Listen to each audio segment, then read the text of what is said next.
Hello, hello, beautiful people. Welcome to another episode of Burgess&son podcast. I am Zay for life, and this is Burgess. We are father and son, like Burgess&son. How you doing today, Mr. Burgess? Wonderful, wonderful. Beautiful day. Beautiful day. Beautiful time to be alive. We literally just had our last day of Black History Month in the month of February. Yesterday, we are in March 1st. Welcome to March. We got some stuff going on. Auntie's birthday's in March. Yep. A couple more birthdays are in March. Yep. March Madness is about to start not too long from now. A lot of things happening in March. March is kind of like your tune-up month because, you know, football just ended last month, and so you're trying to get over it, but then March Madness happens. Basketball's getting nitty-gritty, so you get fun with it. Speaking of basketball, okay, we're going to have more discussions about college basketball in the future, but right now the NBA is locked and loaded right now and is on fire. It's a lot of different teams that I thought coming into this year, I thought OKC was just going to be the flat out favorite to win it all again. And they are looking like one of those teams, but they got competition this year. From the Spurs. The Spurs seems to have their number for some reason. Every time I see them play the Spurs, they either lose or they're losing or they like barely won their game. Spurs are looking nice. The Rockets look fantastic, actually. I knew they were going to look good, but they look great right now. Of course, you got Luka and the Lakers. Over in the East, you got the Cavs. The Detroit Pistons are back, number one in the East, which is crazy. Celtics are doing amazingly better than what I thought they was going to do. I thought without Jason Tatum, we were just going to be kind of like really just pressing for a play-in tournament seed or do it. And then do I said, yo, we about to go to the goulash. But, the Celtics have ironically surprised me. And it's a lot of teams that's really surprised. But the Celtics for sure, because I thought without Jason Tatum, we wasn't going to be like doing what we're doing. Second in the East is amazing to me. So I'm going to you. Who do you think, what teams are you liking? And what team do you think has the best title favorites odds to win the whole title? All right, so now that I'm actually paying attention to basketball, because football's over, I have been watching a couple of games here and there. Yeah. And I'm going to put the title favorite as the Detroit Pistons right now. Yeah. They have been blasting my Knicks. And in a game when it was actually close, Cade Cunningham just took over the game at the end of the game, and like there really wasn't a whole lot we could do to stop him. Mm-hmm. But I think they got everything. They lack a little bit of outside shooting. That's it. Just a little bit. But, you know, they've got athletes. They got 3-and-D guys. They got inside game. They play, you know, pretty good defense. They definitely play together. Yeah. I think that they're the hands-down favorite in the East, and I'll give them a slight edge over whoever makes it out of the West right now. Yeah. Now, in the West, I think we're talking about two teams here. We're talking about OKC, and we're talking about the Spurs. Oh, my God. With the caveat being, you know, both teams got to be healthy. Yes.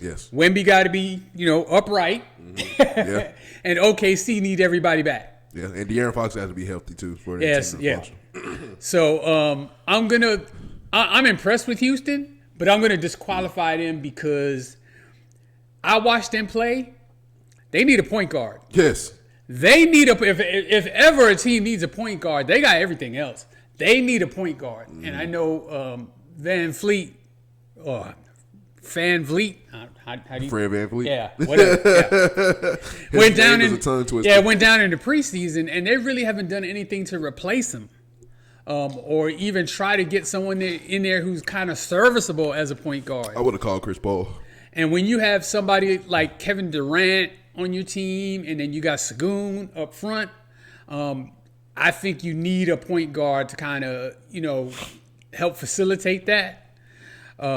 They're good, but I don't see them beating either OKC in a 7-game series or the Spurs because they don't have a point guard. And then I think it's just everybody else. Mm-hmm. Like Minnesota's good, but are they a real threat? I don't think so. The Lakers are entertaining, but like they play zero defense. Yeah. Like none. Their three best players, you know, Luka, LeBron, and Reeves, Dude, they play zero defense. They'll score 125, 130 a game, but give up 132. Yeah. I mean, and come playoff time, that's no bueno. Yeah. That's no bueno at all. And then on top of that, you got DeAndre Ayton thinking that he's going to help defensively. And he's never been that guy defensively. that's what I'm saying. You think he was going to help and turn it up. Yeah, I mean, like never. Like even when his best days with Phoenix, like, nah. I mean, he's a good serviceable center, but like he's not a paint protector. He definitely isn't somebody who's going to intimidate, opposing players from, attacking the basket. Yeah. He's not a dominant rebounder.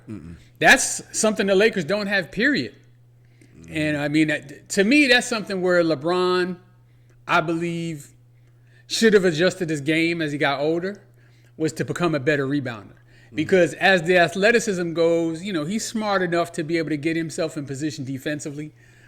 But I mean, I guess on top of the fact that at this stage of his career, he's what do they call them things with the red the red blanket, and they pull it up.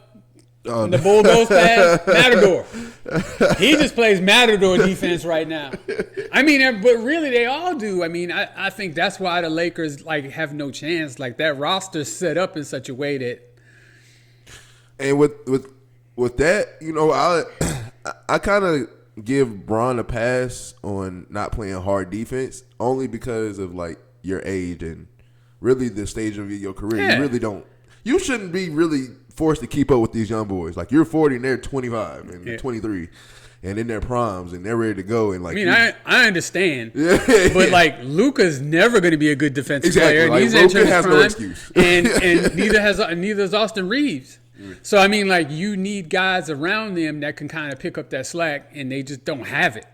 That's why they needed Anthony Davis. But I understand that you have to do what you got to do. A team that we have failed to mention right now, which I watched them play OKC yesterday or Friday night. Denver Nuggets. Denver Nuggets are always going to be in the mix as long as you got Nikola Jokic, a healthy Nikola Jokic. Yeah. Denver's always going to be in the mix. Like I said, they was playing OKC the other day, and I kind of heard them say that Denver has the number one offense efficiency in the league.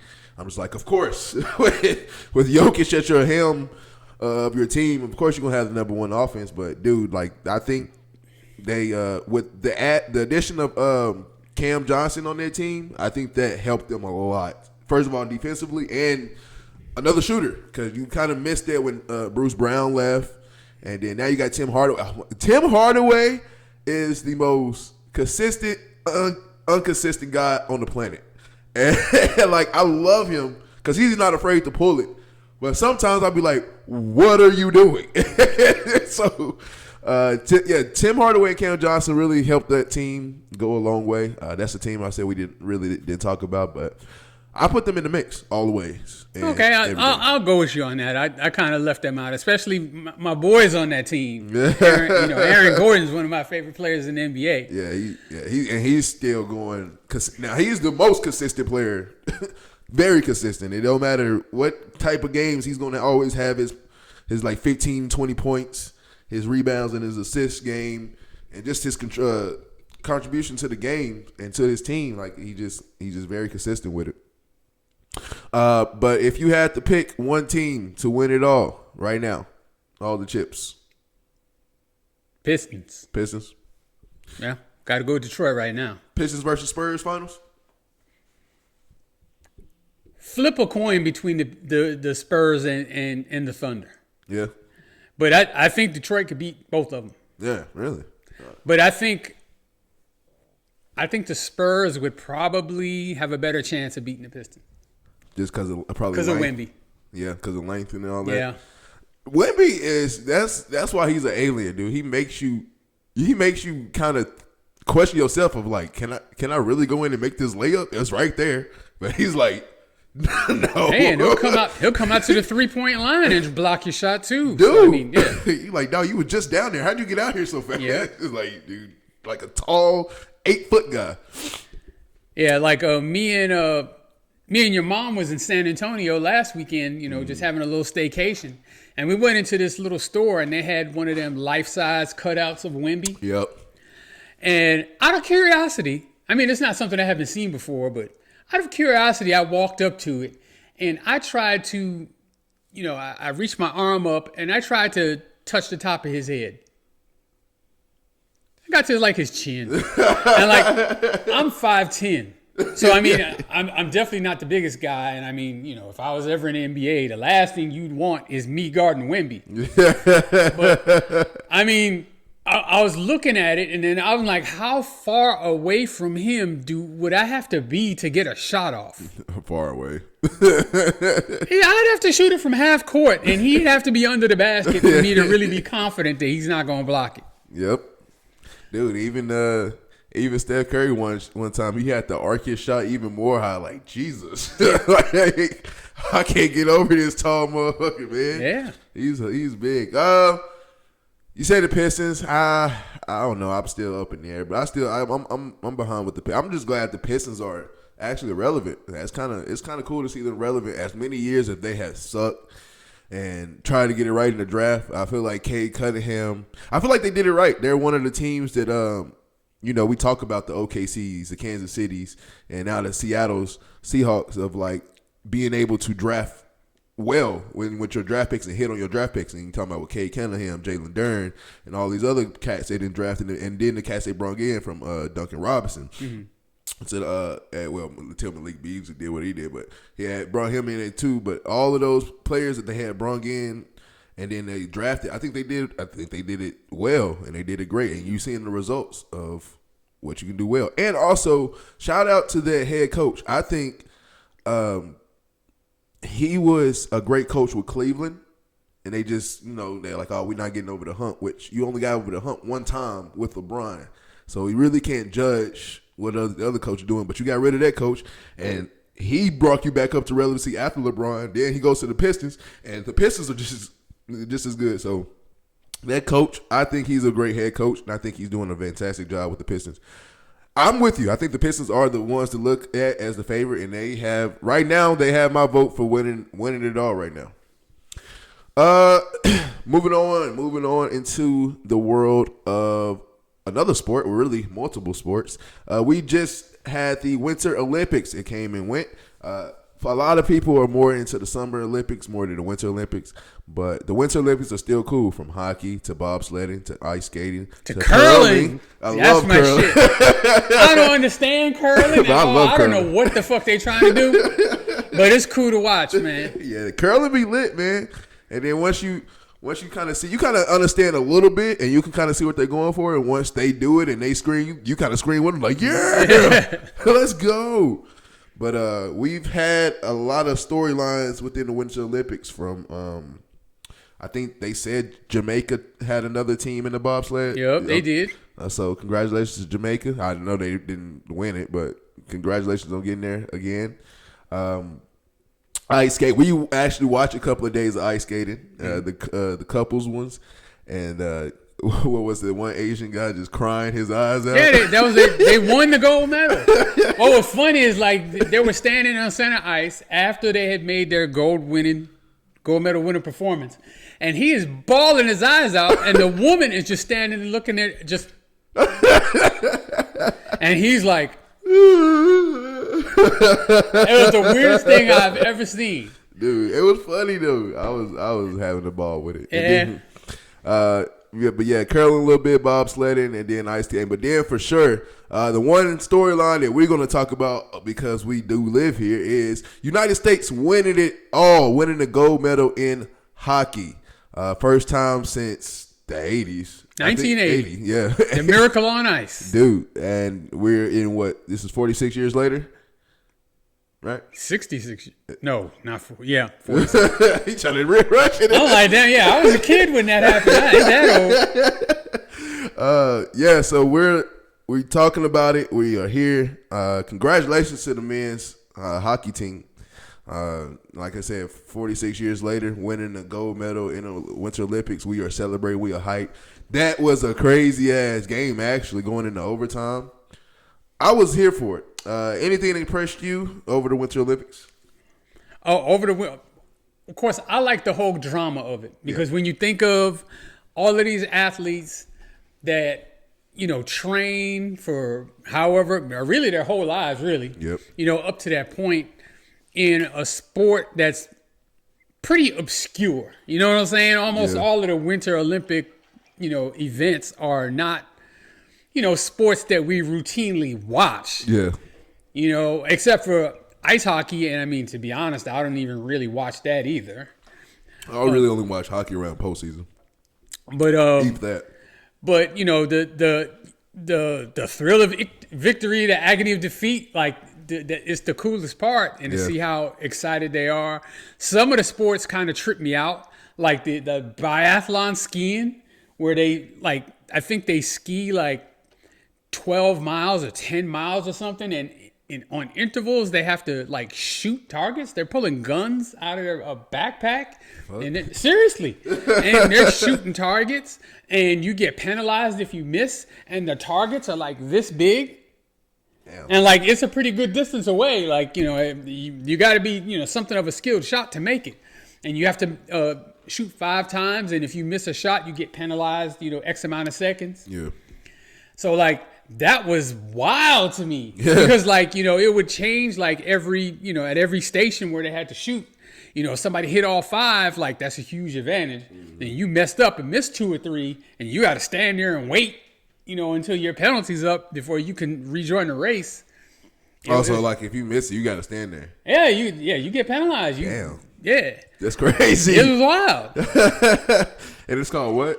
The biathlon, I think. Dude, that sounds like a lot. First of all, skiing that long and then having to shoot out. First, skiing that long. Yeah, skiing, period. And dude, they're skiing uphill. Dude, I just die. I just have a heart attack and die right there in the snow. Look, the first time I'm going, I'm like, yeah, you know what?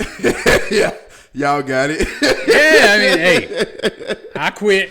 I quit right now. I quit. I was like, I thought this was supposed to be all downhill. I don't know. I don't understand how this is working. And then there was another event where they skied what's it, 50 kilometers, which is it's the equivalent of a running marathon in the Summer Olympics, and you're skiing the whole way? Yeah, fuck that. Dude! Do you know how in shape you must be to do that? Yes.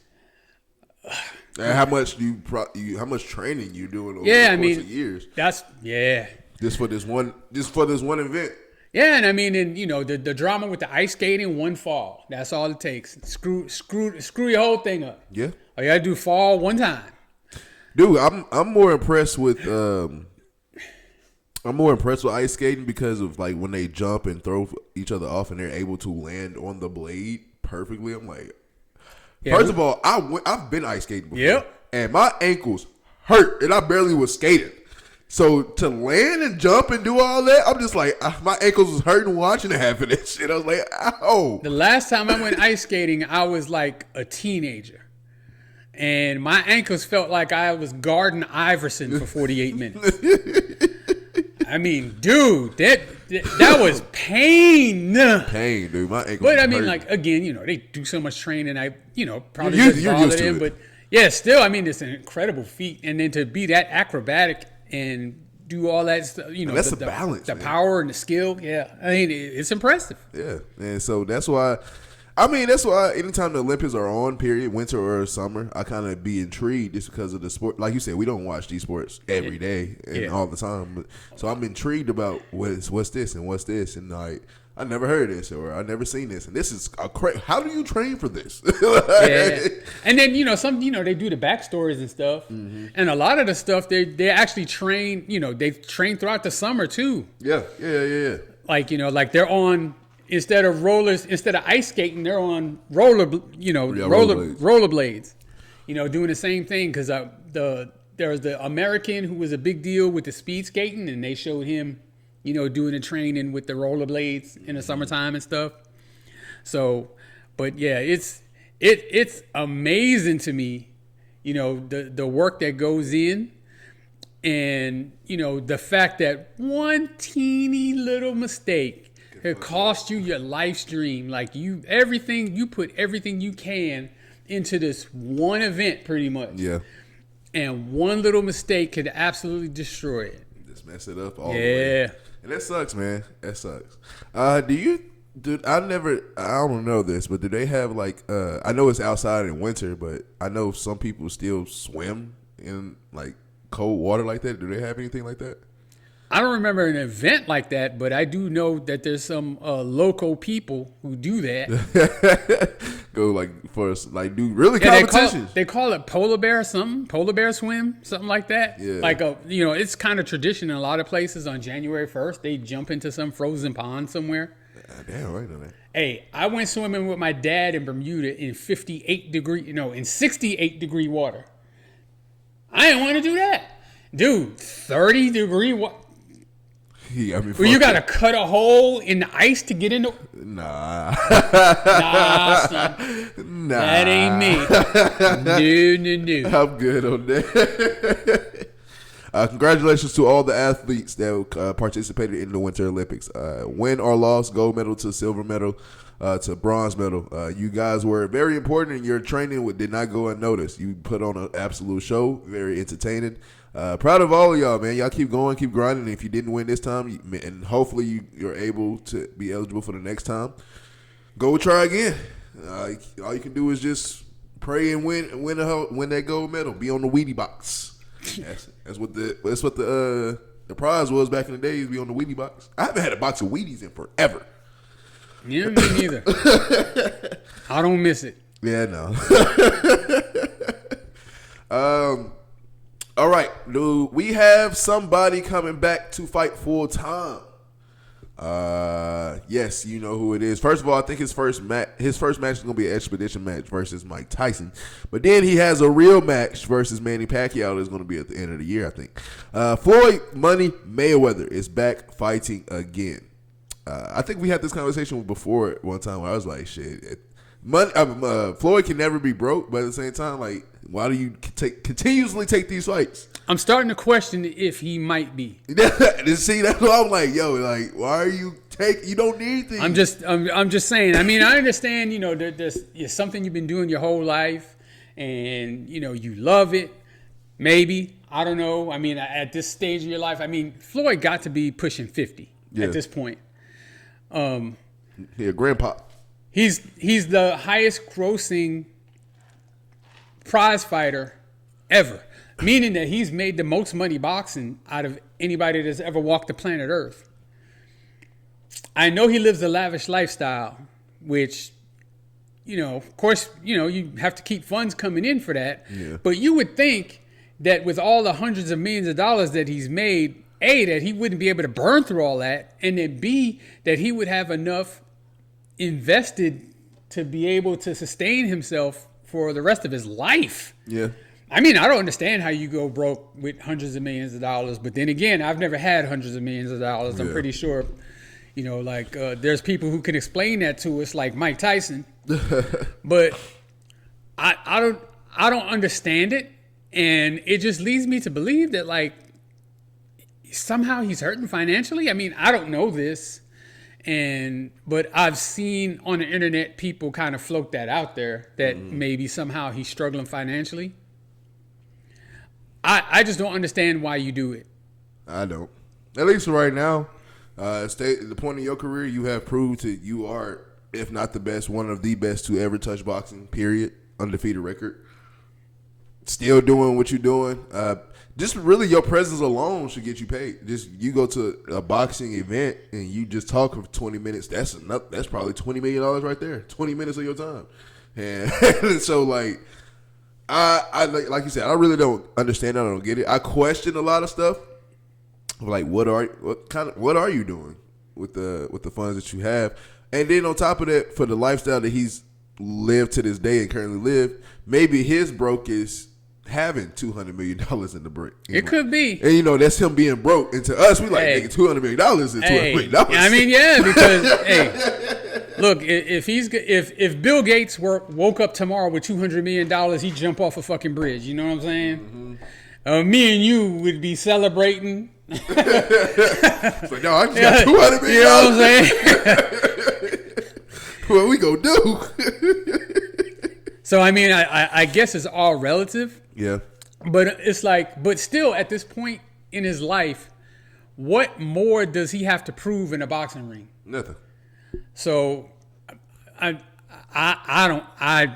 don't get it. However, one thing that I do know is that people will watch. Two things that I do know. We're gonna watch. I'm gonna watch. We're gonna be sitting right there watching the whole thing. We sure are. And we can't help it though, man. It's just, especially for the Mike Tyson one. Mike Tyson and Floyd Mayweather are two fighters to where you can say your era and my era, we grew up watching both of them. Yeah. And like, so this is kind of cool for fans like us. But I understand Mike. Yes. Like Mike's trying to get some funds. He's trying to, he lost a lot of money, through foolish investments and crooked promoters and all the stupid stuff he's done throughout his life. And, he had his net worth way down there. Uh-huh. And, now he's in his 60s. He's probably trying to preserve, some stability for his family, going forward. Yeah. Because he blew a lot of it. Again, I don't know what Floyd Mayweather's motivation is. Probably just some more money. But we'll see what happens when those fights come. I'm actually kind of not happy. I'm just ready to see. I just want to see what's going to happen. Like when Tyson fought Paul, I was just like, I'm not excited to see it. I just want to see it just to see what happens. Yeah. Yeah, I can't wait to see what happens with those. Paul brothers. We'll go a little bit off topic. Paul, not Jake Paul, but Logan Paul actually almost won Elimination Chamber last night. WWE Elimination Chamber last night was kind of cool. The rundown on it, Randy Orton still wrestles, and he won it. So he will be facing Drew McIntyre at WrestleMania. Tiffany Stratton won the women's, so she'll be fighting Jade Cargill, that buff black chick. I know who she is. Yeah, everybody love me some Jade. And then the married couple of CM Punk and AJ Lee both won title matches last night to be now the most powerful couple in the WWE. So that was kind of last night. That was kind of cool. Caught up with a little bit. Seth Rollins came back and hurted everybody in the vision because they basically kicked him out and beat his ass off of the show, and then he came back and he's about to destroy everything. So that's going to be fun to watch over the next couple of weeks. And all of my wrestling fans, stand up. It has been a cool past couple of months, okay? Past couple of years has been cool, but it's been rocky up and down. But past couple of months has been cool. I think WrestleMania is going to be one of the best WrestleManias for a long time, even though it's in Vegas again. But we'll see what happens with that. All right. Y'all already know what time it is. Time for the best segment in the world, soon to be known to the world's best segment in the world. Way Back Wonders. If you are new here, Way Back Wonders, where the OG tells a young buck stories about old athletes that I probably never heard about or never watched or, just never heard of. But now that I'm older and I know who they are, I understand now. So, who is our Way Back Wonder for today? All right. Well, today's Way Back Wonder is a kind of a redemption story. I don't know how much you know about this player besides him being in the Hall of Fame. Mm-hmm. But today's Way Back Wonder is Hall of Fame wide receiver Cris Carter. Cris Carter. Played for the Philadelphia Eagles and then the start of his career there, and then the majority of his career with the Minnesota Vikings. Yeah, I believe he ended his career with the Miami Dolphins, but I think he only played like 1 year there. Oh, okay.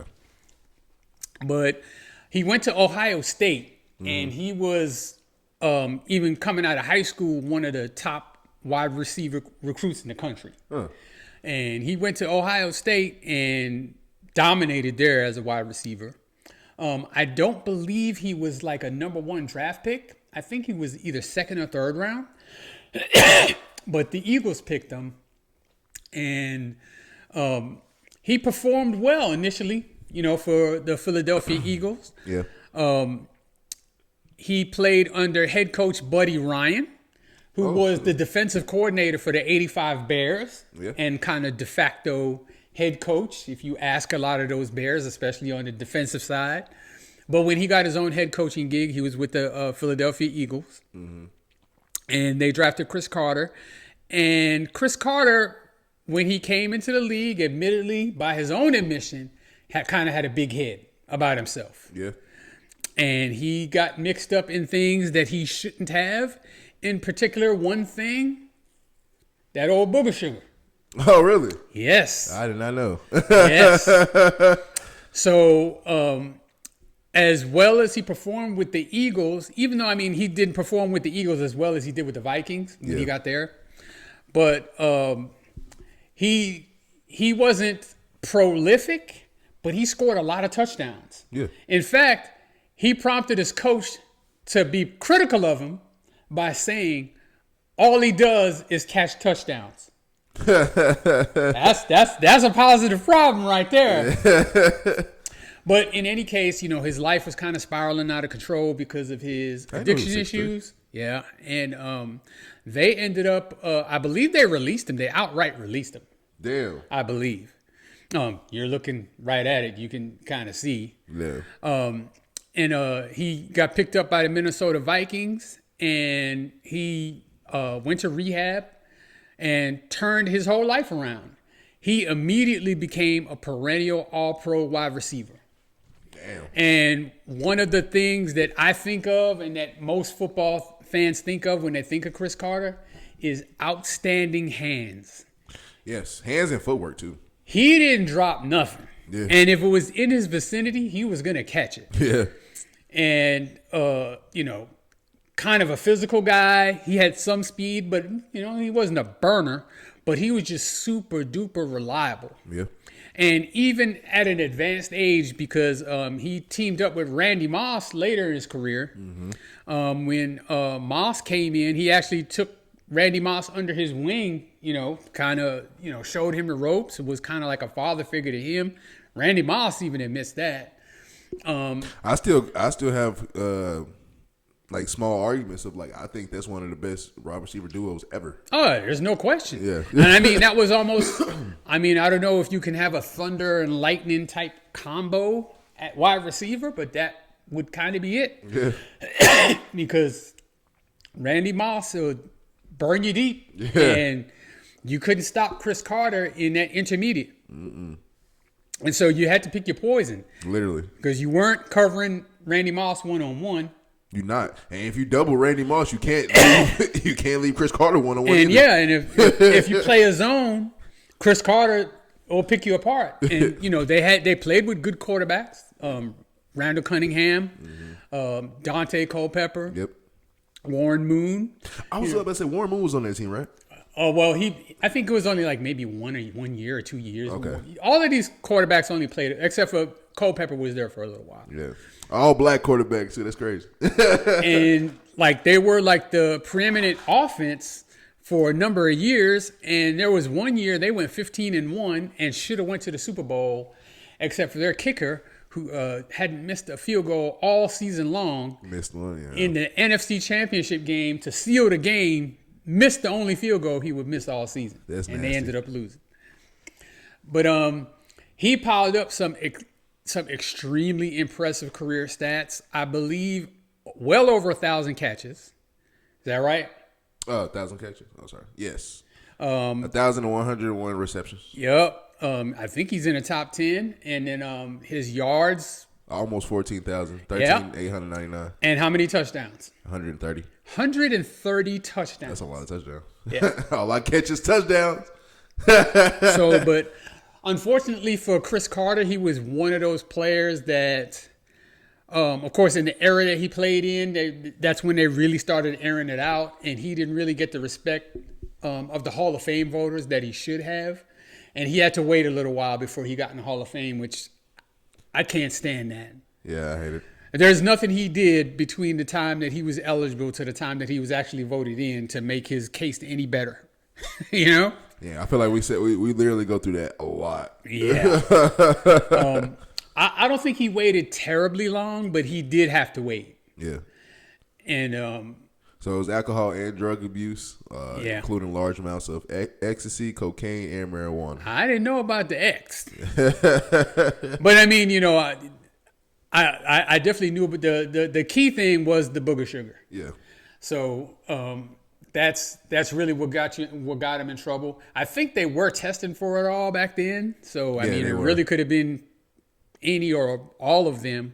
And you know as well as anybody especially back in the days, marijuana was looked at like you're doing coke or ecstasy. Yeah. So they was basically slapping on the wrist. They was whooping your ass for marijuana just as much as cocaine and ecstasy. But again, to his credit, he was able to turn his life around. And after his football career, moved on to a very successful broadcasting career as well. Yes. For a while. I don't know if he's very active at this moment. Right now he's a part of the Florida Atlantic Owls as an executive director of player engagement. Okay. So, but I don't think he's still with the media. Yeah. I think he's just working for the college now. Yeah. But he was an absolutely tremendous, outstanding talent and a tremendous player. Randy Moss has already admitted that he owes Cris Carter a lot as far as being taught how to be a professional, which is amazing considering what he went through in Philadelphia. Yeah. Before he got to the Minnesota Vikings. And then also I feel like it's amazing too because you look at Randy Moss and who Randy Moss is like, not saying he's cocky within himself, but you have the right to be cocky as good as you are, but yet you took great advice from somebody, and not only did you listen, like a little kid listening, to their adult or to their parents. So I really give credit to both of them. But I mean, Randy was kind of wilding out too in his early years. Yeah, he was doing some wild stuff too. I don't know if he had if he was rolling up dollar bills and stuff like that. I don't know. But he was doing some crazy stuff back then too. Yeah. But he's kind of overlooked to a degree when we talk about the great wide receivers that's played the game. Yep. One of the reasons is because he was not able to win or even play in a Super Bowl. That one season where they went 15-1 and lost in the NFC Championship game was the closest he ever got. Damn. But he was a tremendous talent, player, leader, mentor, nonetheless, coming back from what he came from. And I think we should all have a lot of respect for Cris Carter. Yes, a lot of respect for Cris Carter. What's crazy is before I knew about his playing days, my first really time seeing Cris Carter was when he was broadcasting and he was doing it. And then he would talk about him playing. I'm like, he played? Oh, did he play? Yeah. So, especially growing up, and then you find out once you get more into your to sports period or to whatever you're doing. And I did my research and looked back. I was like, Cris Carter he was nice. He was nice. He was badass, dude. Badass receiver, man. You definitely deserve the Hall of Fame. And like you said, it shouldn't be like we waiting forever for you to get to the Hall of Fame. They might have tried to punish him a little bit for, the drug stuff early in his career. And then, a lot of times when you're a part of the media, especially now, sometimes you have to be critical of certain people or certain individuals, as part of your job. Mm-hmm. And, that could have rubbed some people the wrong way, maybe. I don't know. Yeah. I think it was more the drug thing early in his career, but he still deserved to be in the Hall of Fame nonetheless. Yeah.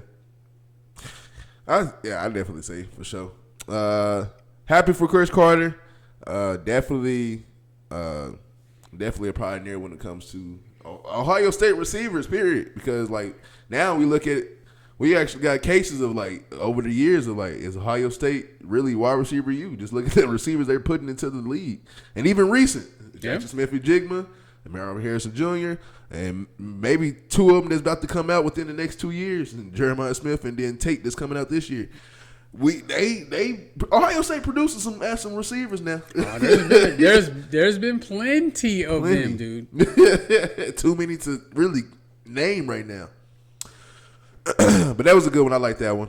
Shout out to Cris Carter. He definitely is needs to be more well recognized. I know maybe because of lack of Super Bowl appearances and all that, you don't automatically put him in top 5, top 10, maybe even top 20 conversations. But I feel like he had his name and his stats speak for itself that he can entertain those conversations. Yeah. And so, yeah, shout out to Cris Carter, man. All right. We have something not new, but it is new to us, new to y'all. Okay? But we talk about this stuff daily, all the time, so it's not new to us. But what's our last segment for today, Mr. Keith? All right, so what we're going to do is we're going to go through some NBA single game records. So what I'm going to do is I'm going to ask the young buck here about the NBA single game records for a few statistical categories. And we're going to see if he can come up with the answers or not. And to be honest, there's a couple of them he's going to have to look up because I don't 100% know. So, off we go. So, the first question is, Zay. Yes. Can you name the player and the number of points for the most points scored in an NBA game? This should be easy. Is it Wilt? 100 points? Correct. Now, if you want to get real technical, second, of course, is Kobe. That was going to be my next question. That was going to be the bonus questions. How many points? 81. You know how I know that? The commercial with Jalen Rose? Yeah. 81 olives. That was wild. Now, let's go a step further. Did we know the third? It's 70-something. I want to say it's 71 or 70. No, it's higher than 71. It's 70-something. And it's like Luka or somebody. 78 points by Wilt Chamberlain. Well. That is nasty. Oh, well. Wow. This man got 2. Hold on, man. 3. And then, 4. Wilt Chamberlain twice. And then tied with David Thompson for 73. And tied with Luka. Luka has 73. Yeah. And that's 4th. And they're tied. Wilt Chamberlain's on the top 4 1, 2, 3, 4 times. Wilt Chamberlain was nasty, man. I understand he played with plumbers and all these short white boys, man. Give him his credit, man. Give him his credit. He's a bad boy. All right, so moving on to the next question. Which NBA player has the most rebounds in a single NBA game? Ooh. Name the player and how many rebounds it was. I want to say he was either Wilt Chamberlain or Bill Russell. Okay. Because I literally looked up their stats all the time. Because I'm still amazed. I'm going to go Wilt Chamberlain with 38. Okay, you're half right. 38 or Wilt Chamberlain? Wilt Chamberlain. But the number is 55. 55, that's what it was. He had 55 rebounds in one game. God bless. In one game? 55 rebounds in a single game. And you thought 38 would be the record. Because I remember 55, but I thought that was the average he had for his career. Well, no, but now I remember looking that up. Damn. So, Wilt Chamberlain. And then Bill Russell was second. With how many? 51. That's insane. And then Wilt Chamberlain 55, Bill Russell 51, Bill Russell 49, Bill Russell 49, Wilt Chamberlain 45, Wilt Chamberlain 45. It's just Bill Russell and Wilt Chamberlain. Yeah. That is insane. That's nasty, bro. In a game. And since the merger, the most in the game has been Moses Malone with 38 and Charles Oakley with 35. Well, what's also amazing, and we can double check this, is they were playing in an era where there wasn't a shot clock. I don't believe there was a shot clock in the 50s and 60s. I don't think so, but let's check it out. And so teams weren't forced to just chunk up a whole bunch of shots. So they was just chunking. He was just getting all the rebounds. NBA uses 24-second shot clock introduced in 1954. Oh, okay, so they were on a shot clock. Okay, but it was like rarely. I stand corrected. It's still rarely new. So you talking about? Well, still 50. If your team misses 54. 55 shots in one game, that's a lot to miss. But I mean, for one guy to scoop all them up is absolute madness. Yeah, and then they was playing with the shot clock because shot clock was in 54, and these records are in 57 and 60, 65. But still, yeah, just the fact, and then on top of it, we're talking about a lot of you're not shooting, so you're always going in and driving, and if you do shoot, you're doing like a free throw, at least a free throw line extended. So that's a lot of shots going up, and you know what? Another interesting fact that because like I said, shout out to my homie Antonio. Anytime we talk on the phone, we always be intrigued by this, and we look up like really Wilt Chamberlain and Bill Russell stats. One thing that I found out about the 100-point game was he had 100 points. The team as a whole had 154 points. The next leading scorer was like 20-something. So everybody was scoring. He was just scoring, just outscoring. I think they still won by like 5. And it was against the New York Knicks. Was it? It was. Oh, wow. It was. Leave it to us. Yeah, I just got generational fuck up. Oh, Lord. That's cool. That's cool. Well, now that I've depressed myself further, let's move on to the most assists in a single NBA game. I'm going to say no. Is it? No. Fuck, I've seen this before, and it's going to piss me off. I know the assist, right, is like 22 or something, 25. Okay. But was it John Stockton? I want to say it was either John Stockton, Jason Kidd. Fuck! I don't know. Oh, my God. Hey, got to pick somebody. Just for the hell of it, John Stockton. All right, the record holder is Scott Skiles. Scott Skiles. He was a point guard for the Orlando Magic back in the early 90s. Mm-hmm. And he had 30 assists in a single game. 30? 3-0. Damn. And yep. I can't remember whose record he broke, but I remember when he did it. They just told me. Hold on, go back. There's recorded 30 assists on the London Magic against the Denver Nuggets. This record-breaking performance surpassed the previous mark of 29 set by Kevin Porter in 1978. So he only broke it by 1. Why 1? But I remember that they were kind of. The team was trying to make sure he got the record. Yeah. Like, I think at the beginning of the fourth quarter, he was kind of in range. They knew it. Mm-hmm. And so he was the point guard anyway, so it was no big deal to get the ball in his hands. And pretty much if he passed it to you, it's go ahead and shoot. I wonder what happened with Kevin Porter. Because on the record sheet, they don't show it on here. They show second is John Stockton with 28. John Stockton is second, third, and fourth. Well, Porter may be further down because even though he broke the record, John Stockton may have done them other ones after that. Oh, okay. I have to check it. I'm not even sure who Kevin Porter is. Yeah, it said. Oh, shit. Doing some history lessons today, y'all. Oh, wait. Not Kevin Porter Jr. God damn it. Yeah, the wrong Kevin Porter. Kevin Porter holds NBA record 29 assists while playing with the New Jersey Nets. So that was a while ago. Mm-hmm.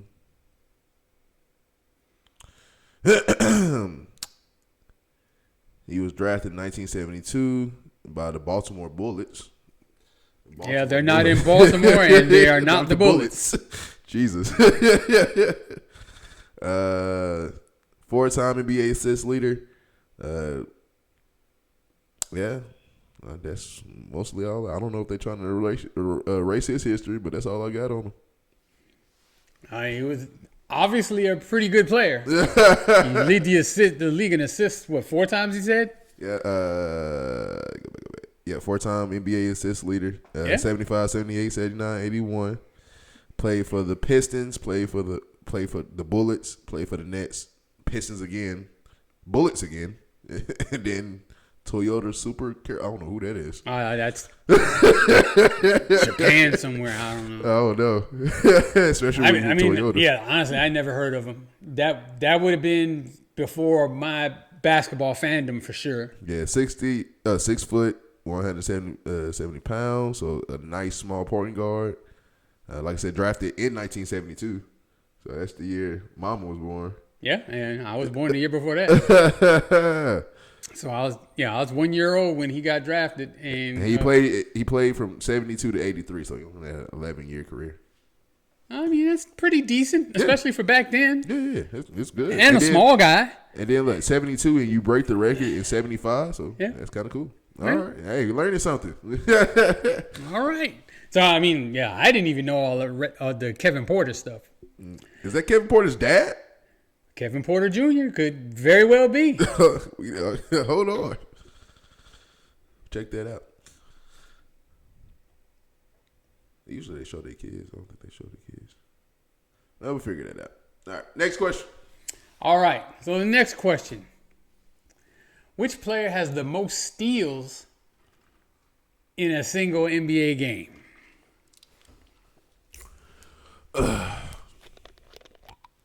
Most steals.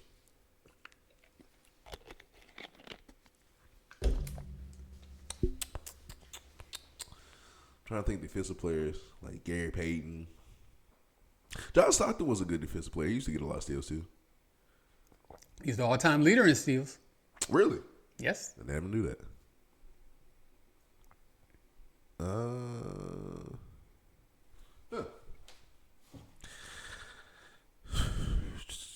I don't know. I'll say John Stockton again, I guess. And we'll go with how many steals?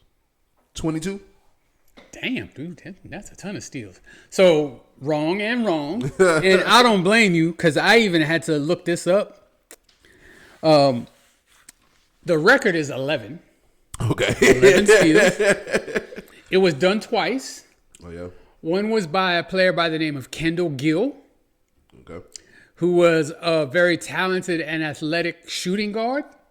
I think he played for the Charlotte Hornets, the New Jersey Nets. I'm not sure where it was where he set the record at, but he was okay. Yeah, he was a really, really athletic player. Uh-huh. And the other guy I've never heard of, but he had 11 steals in the game. Larry Keenan. There you go. Played for the Spurs, 1976. Yeah, I think that was even before the merger, so that might have been ABA. Mm-hmm. But I remember when Kendall Gill did the 11 steals in a game. The other guy, again, I never heard of him. But 11 steals is a ton of steals. That's a lot of steals, dude. What are you doing? That's an offense. Throwing the ball right to him, I would imagine. Dude, yeah. So 11 steals by Larry Keenan and Kendall Gill. Then 10 steals, 4 times by Alvin Robinson. That was a bad dude. Alvin Robinson? Yes. That dude was getting quadruple doubles. Damn, for real? Yes. I gotta check. Okay, I mean not often. I mean that's really hard to do. I'm just the fact that you had it. But yeah, he did do. I think he did it more than once. Quadruple double. Damn. And the fourth one was steals. Damn. Points, rebounds, assists, steals, 10 plus all across the board. Damn. He was a bad boy. I gotta look him up. Yeah, he was a bad boy. But 4 times by Alvin Robinson, 2 times by Clyde Drexler, Clyde the Glide, and then 16 other players that had 10 steals. Jerry West, Larry Steele, Fred Brown, Gus Williams, Eddie Jordan, Johnny Moore, Fat Lever. That was a bad boy too. Okay. Ron Harper, Michael Jordan. Okay. Kevin Johnson, Mookie Blaylock, Michael Finley. Oh, I love Michael Finley. I love Mookie Blaylock. Brandon Roy, Draymond Green, Lou Will, and T.J. McConnell. There it is. Nice. Shout out to those boys. That's crazy. Okay, and what you say? Alvin Robinson was cold. Yes. That dude was like a multiple-time All-Star. He played for the Spurs, I know for sure. He played for Milwaukee, I also know for sure. And I'm pretty sure he was an All-Star with both of them. Mm-hmm. And he was like, a 20-point-a-game guy. Great defensive player. I mean, obviously, 10 steals in a game more than once. He went to Arkansas? Yes. Okay. And damn, 6'4"? Yeah, he was and like skinny, kind of wiry. Yeah. But 6'4", 208. Jesus. Yeah. But he was a great player. Yeah. Yeah. Look to see if he's in the Hall of Fame. I'm not sure if he is. I'll check. 4-time All-NBA. No, 4-time NBA All-Star. All-time second team. 1-time NBA Defensive Player of the Year. 86. 2-time defensive first team. 4-time defensive second team. Most improved player. 3-time NBA steal leader. College second-time All-American. Second team All-American, sorry. Third team All-American. I think he has the highest average steals per game in a season, like averaging over 3. I want to say that was him. And like usually the person who leads the league in steals averages a little bit over 2.2 or something like that, and he averaged like 3 point something. Yeah, I think when I say he averaged, or he was the steal leader 3 times. Let's see.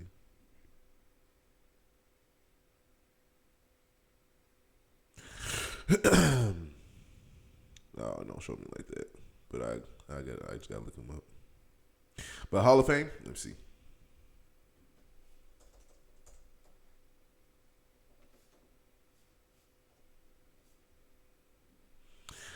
Alvin Robertson is not in the Naismith Hall of Fame. That's terrible. It is, bro. Especially what you just telling me right now. No, come terrible. On, man. Like, yeah, dude he was really good. Oh, okay. That's cool. History lessons, y'all. Alvin Robinson. Okay. All right. So then the last question of the day. Okay. The most blocked shots in a single NBA game. I'm gonna go Wilt Chamberlain. Okay. Because just it's either Wilt Chamberlain or Shaq, and I say Wilt Chamberlain with now that one has to be like 22 or 23 blocks. I would say. All right. Is that your final answer? Wilt Chamberlain 23 blocks. And so the record holder, if I'm not mistaken, is Akeem Olajuwon. I don't know why he escaped my memory. Who so happens to be the all-time blocks leader in the history of the NBA anyway. Yeah. And I believe 17 or 18? That's even if I'm right about Olajuwon. I actually didn't look this one up. This is actually a guess for me, too. Okay. The NBA record for the most blocks is 17, set by Elmore Smith. I was wrong. Los Angeles Lakers, Elmore Smith, 1973 against the Portland Trailblazers. I got no idea who the hell Elmore Smith is. Also Smith also recorded 11 blocks in a single half during this same game. Jesus. which is also the NBA record. 17 blocks is the record for Elmore Smith. 15 blocks is second by Monte Bowl twice and Shaq once, and Elmore Smith again. He's fifth or fourth in with 14 blocks. So he's on the list twice. So I totally missed with that Olajuwon pick. That was a terrible guess. I don't know who this Elmore Smith guy is, but okay. We all learning something today. Told y'all we on it today. Let's see. You know he's an old player. His name is freaking Elmore. And he's playing with Wilt. 7 foot. 7 foot 250. Jesus. 1971, first round, third overall pick by the Buffalo Braves. They're not even a thing anymore. No, they are. That's the Sacramento Kings. Well, I'm just saying the Buffalo Braves. It's not Yeah, but it's the same franchise. No, the Buffalo Braves became the Buffalo Braves are the Clippers. Okay, I thought so. Yeah. Yeah, Buffalo Braves played for the Lakers, played for the Bucks, and played for the Cavaliers. He was the block leader in '74, first team, all rookie first team '72. That's really all we got. I guess he was blocking them motherfucker. Again, never heard of him. He was blocking them motherfucker. If he was on the Lakers, I wonder if he was part of the Kareem Abdul-Jabbar trade. He was on the Lakers from '73 to '75. I think he wasn't there to be. Yeah, no. Yeah, he wasn't there to be traded by the Lakers. I think the Lakers traded for Kareem in like '77 or '78, something like that. But now, I think he played with Kareem because he was on the Bucks from '75 to '77. And Kareem would have been there. Yeah. So that's kind of crazy, kind of cool. Dude, having Kareem, and Kareem was a shot blocking monster too. You didn't have both of them on the same team at the same time. That's nuts. You got him coming off the bench. Damn, hold on. When did they win the title? Who, the Bucks? Yeah, it was mid '70s. I'm thinking '75 maybe. And he was probably, let's see.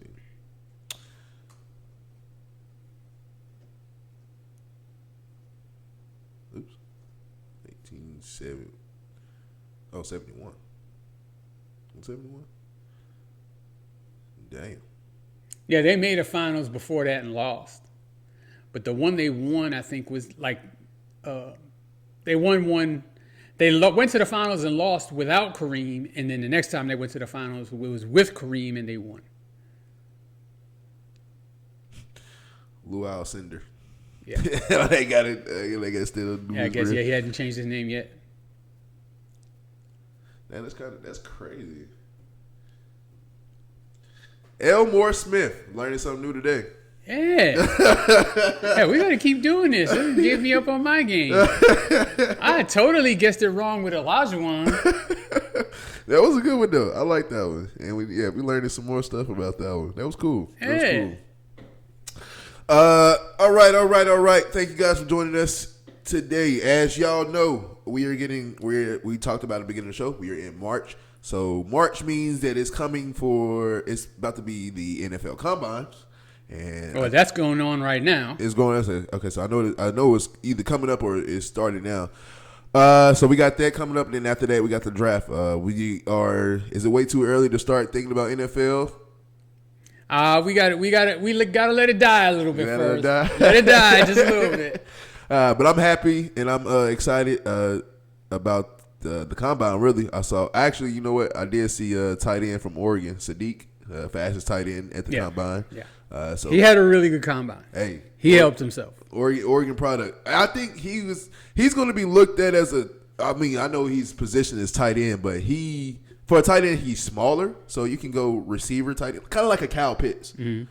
And so I'm kind of excited for him to see what happens. Who's a free agent? It'll be interesting to see what happens with him. Kyle Pitts? Yes. Oh, nice. Oh, he's an unrestricted free agent too. Is he going to go back to Atlanta?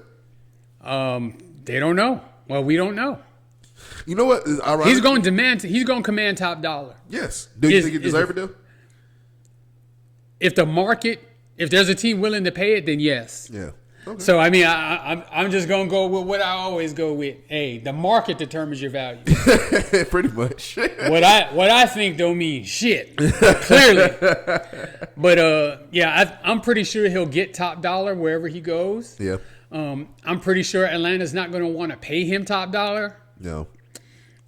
Personally, in my opinion, they've been kind of using him all wrong anyway, and they just started getting it right this past season. They've been trying to use him. This is just my opinion. They've been trying to use him almost like another receiver, like splitting him out. And I think he's more of a traditional tight end than people give him credit for. Yeah. And I think you gotta pull him in, put him on the end of the line. And I think because he's not your big physical tight end, that they don't look at him as a tight end. But it's like you have to. That's how you can finesse the offense by putting him at tight end. I think if you put him on the end of the line of scrimmage, he's going to get more linebacker coverage. Yeah. And he'll dominate a linebacker. Yes, and easily. And when they were splitting them out, sometimes you had a third corner on him, and like he just wasn't able to get away from those guys. Yeah. But I think they changed it up some this year, like towards the end of the year, where they were letting him actually play tight end instead of like X receiver. Yeah. And he had a real good end of the year. Okay. But he's gonna get top dollar. I mean, he was the number 4 overall pick a few years ago. Yep. He's still crazy talented. He doesn't really have big injury problems. If you put him in the right system, I think he'll do great, especially with a really good quarterback. Right system, like who would you say? Washington Commander. Of course. Well, we need a tight end. Yeah, that's true. So I mean, and we got the cap space. Why not? We could bring him in, but I mean, of course. I feel like what? Now that you say that, him and if you keep Debo, and Terry and hopefully Jaden, like has a better year. Yeah, we keep him fucking upright. Yeah, and so I feel like what you might can look at it. That's a danger because the way I'm not gonna lie to you. I didn't expect the Commanders to know how to use Debo, and they used him perfect. Yeah, and so if you bring in like Kyle Pitts to come in and you use him the same way you kind of use Debo as a receiver, but a decoy receiver, but not only just a decoy, but he's actually doing stuff in that position like he should. I think that would work. I also say 49ers. Everybody goes in the 49ers look good. George Kittle's going to be out for the year. I was about to say, they definitely got a spot. Yeah, George Kittle's out for the year. But I don't know if they can pay, because even though Kittle's out, they still got to pay him. Would you? Could they cut him to save the money or no? I don't know. I don't know what that contract looks like. Okay. But I know he did recently sign, so I don't think so. Oh, okay. Yeah. Yeah, when it's early in the contract like that, you got to pay a lot of dead money. I don't know if you're going to. Want to do that? Yeah. And it's not like they are paying the quarterback now. Yeah. And they're in a position where Mac Jones is coming up. And, if you're going to keep Mac Jones, you're going to have to pay him more. Yeah. Which they probably won't because they got to pay him more. But we'll see. I mean. I say him and Kyle Pitts and Isaiah Likely. Like, those are the two guys I say, look, watch out for because you're talking about the Chiefs, maybe the Ravens. And we talk about the Commanders, maybe, and I want to say the Cleveland Browns because I don't think. And Njoku's not coming back. He's not coming back, and so like you looking at those teams to where like they'll either are likely or Kyle Pitts goes to those teams. Those are game changers for those organizations. Could very well be. Yeah. It'll be interesting to see what happens in the offseason. There's a lot, still to be unsettled. Yeah. I'm just missing already. Yeah. Sundays, like I don't know what to do. Saturdays and Sunday, cause I know like on Saturdays, that's what we during the football season we was doing our recording on Saturdays until later on in college season. Then we do it on Sundays, but. That's what I miss, man. Saturdays, wake up. We're like, we're watching this game. Get over here. We watching the game as we go. Are you ready to film? Watching the game. Yeah, it's like on Sundays, I'm like Ricky Bobby. It's like, I don't know what to do with my hands. Oh, God. Oh, my God. Thank you guys for joining us on another episode of Burgess&son podcast. We will be back with you guys next week. Discuss some more probably NBA and NFL news. Who knows? I think by the time we come back, the conference championships should have just been started. You talking about for NCAA? Yeah. I'm not sure the schedule, man. Yeah. Because it's basically 2 weeks. So like the mid majors and the lower conferences playing first, and then the major conferences play the next week. So I think those are 2 weeks away. And I know for a fact that the SEC conference tournament it's in Nashville, but I know they always do it like towards the end of March anyway. So yeah, I think it's 2 weeks from today. It's 2 weeks. It's what I think, but I don't really know.